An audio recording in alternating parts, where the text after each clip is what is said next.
বহির্বিশ্বের সবচেয়ে রিনাউন্ড কান্ট্রির ইনভেস্টররা এই দেশে এসেছেন। আগ্রহ উদ্দীপনার সাথে তারা 2 দিন এখানে থেকেছেন এবং বিভিন্ন ব্যবসায়ী সম্প্রদায়ের সাথে তারা যোগাযোগ করেছেন, অনেকে আশ্বস্ত করেছেন যে আমরা যদি উপযুক্ত পরিবেশ পাই তাহলে এখানে আমরা ইনভেস্ট করব। আমি ব্যক্তিগতভাবে আপনাদেরকে বলতে চাই যে গতকাল প্রফেসর ডক্টর ইউনুস বহির্বিশ্বের ইনভেস্টরদের সামনে যে বক্তব্য পেশ করলেন, এটা বাংলাদেশের আর্থ সামাজিক ব্যবসার জগতে একটি মাইল ফলক। I am so much impressed.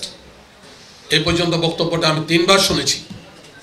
তিনি কান্না কণ্ঠে, আবেগময় কণ্ঠে, কনফিডেন্স নিয়ে ইনভেস্টরদেরকে বলেছেন যে কাম টু আওয়ার কান্ট্রি, এবং আপনারা এখানে পরিবেশ পাবেন, ব্যবসা বান্ধব পরিবেশ পাবেন, এবং ব্যবসা যদি আপনারা ইনভেস্ট করেন আপনারা লস করবেন না। সম্মানিত সাংবাদিক বন্ধুরা, লম্বা কথা না বলে শুধু আমি একটু বলতে চাই, বাংলাদেশ জামাত ইসলামী দুর্নীতিমুক্ত, শোষণমুক্ত, অর্থনৈতিক সমৃদ্ধশালী একটি দেশ বহু বছর থেকে আমরা আশা করে আসছি, এবং সেই হিসাবে একেবারে নির্দ্বিধায় বলা যায়, আমরা বলতেই পারি যে বাংলাদেশ জামাত ইসলামী কোনো ব্যবসা করছে না, বাট বাংলাদেশ জামাত ইসলামীর যারা রিনাউন্ড পার্সন আছেন, যারা আমরা এই যে আমার 2 পাশে জনে আছেন, এরা 2 জনে কিন্তু ব্যবসায়ী এবং বড় বড় ব্যবসা পরিচালনা করছেন। আমরা যেখানে হাত দিয়েছি এটা আপনারা বিশ্বাস করবেন এবং স্বীকার করবেন যে আমরা প্রত্যেকটি সেক্টরে আলহামদুলিল্লাহ আমরা সফলতা অর্জন করতে পেরেছি। আমরা জানি কেউ ব্যবসা করতে হয়, ব্যবসার প্রথম পুঁজি হলো, মূলধন হলো সততা। আমরা সেই সততার সাথেই বাংলাদেশের যেই কয়টা ব্যবসা প্রতিষ্ঠান আমরা গড়ে তুলেছি, প্রত্যেকটা প্রতিষ্ঠান আজকে বাংলাদেশের মাইল ফলকের হিসাবে আছে এবং ব্যবসার সফল প্রতিষ্ঠান হিসাবে সবার কাছে সমাদৃত আছে।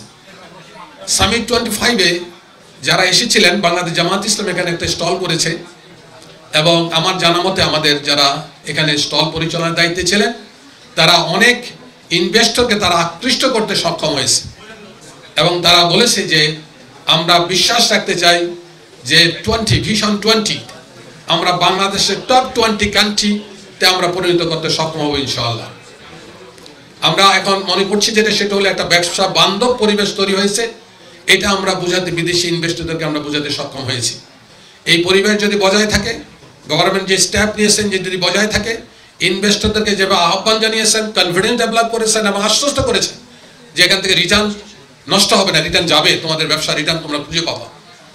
18 কোটি মানুষের একটি দেশ, আমি বহির্বিশ্বে অনেক জায়গায় চাকরি করেছি, আমি জানি যে এই দেশের মতো এত মানে কনজিউমার, এত ওয়াইড কনজিউমার পারসন পৃথিবীর খুব কম দেশে আছে।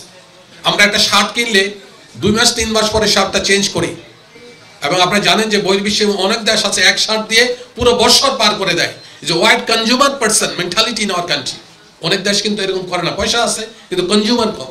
সুতরাং এরকম একটি দেশে আমার বিশ্বাস ইনশাল্লাহ আমরা বাংলাদেশ জামাত ইসলামী আমরা যে পলিসি আমরা অ্যাডপ্ট করেছি ব্যবসার ক্ষেত্রে, আমরা এটাকে টপ 20 ইনশাল্লাহ বাংলাদেশকে আমরা টপ 20-তে পৌঁছাতে পারবো, একটা ব্যবসায়িক বান্ধব পরিবেশ তৈরি করতে পারবো, এবং সর্বোপরি আমরা যদি আমাদের যে প্রযুক্তি নির্ভর যেটা আজকে সারা ওয়ার্ল্ড ওয়াইড, আমরা প্রযুক্তি নিয়ে কাজ করার আমাদের পরিকল্পনা আমাদের শুরু হয়েছে। আমাদের যারা ব্যবসায়ী আছেন তারাও সেই পরিকল্পনায় আছে।